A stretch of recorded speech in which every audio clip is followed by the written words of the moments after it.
भावाने बहिणीचा खून केला आणि त्यांच्यामध्ये भावीचे पण सहभाग होता, कारण त्या घरामध्ये फक्त हे तिघे जणच होता आणि यांचे भांडण काही दिवसापूर्वीपासून चालू होता, कारण यांचे नावावर प्रॉपर्टी करण्यात आली होती मेहताच्या नावावर, तर त्यामुळे घरामध्ये भांडण होत होता आणि त्यांच्यामध्ये जे आहे से भांडण होत असताना त्या दिवशी घटनाच्या दिवशी जे आहे से जास्त त्यांचे भांडण झाले आणि त्यांच्यामध्ये जे आहे से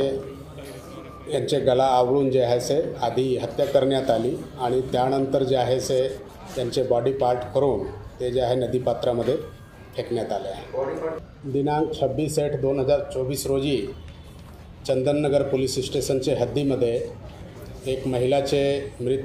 शरीर आपल्याला प्राप्त झाला होता। त्यांचे हात, पाय आणि मुंडके हे सर्व कापण्यात आले होते। त्यानंतर जे आहे से चंदननगर पोलीस स्टेशनमध्ये 445/2024 या FIR नंबरप्रमाणे BNS कलम 103 आणि 238 याप्रमाणे प्रायमरी FIR दाखल करण्यात आला। त्यानंतर जे आहे या महिलाचे जे शरीर होता ते अज्ञात होता, अनोळखी होता, त्यामुळे यांच्यासाठी जे आहे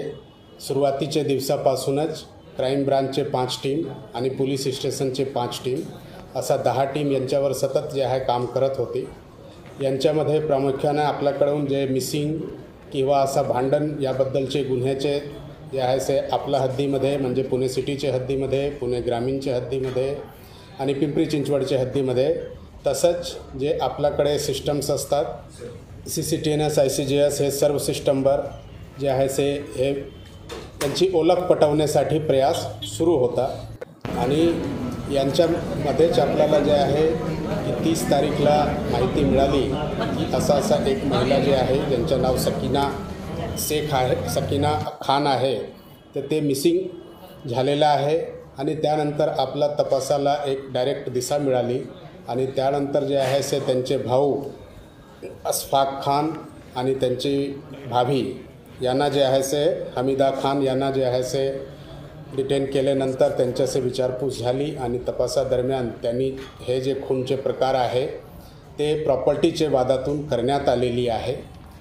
असा आपल्याला आतापर्यंतची माहिती मिळालेली आहे आणि यांचे पुढील तपास जे आहे से आपल्याकडून चालू आहे। थँक्यू। त्यांनी खून कसा केला, कधी केला?